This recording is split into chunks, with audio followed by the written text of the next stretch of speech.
In this quick walkthrough, I'll show the word steps and a faster citation workflow.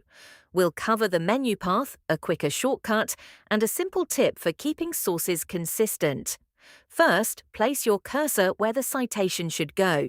Open the References tab, then use the citation tools from there to manage sources as you draft. The path is References, Citations, and Bibliography, then Insert Citation. Next, build the bibliography from your saved sources.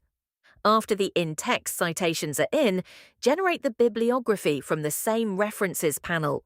If you know the command name, word search can get you there faster. One practical tip: keep every source in the same style so your bibliography stays consistent. If you're writing a paper, GenText helps with citations, bibliography, and academic drafting inside Word. GenText is a Word add-in for citations, bibliography, and academic writing.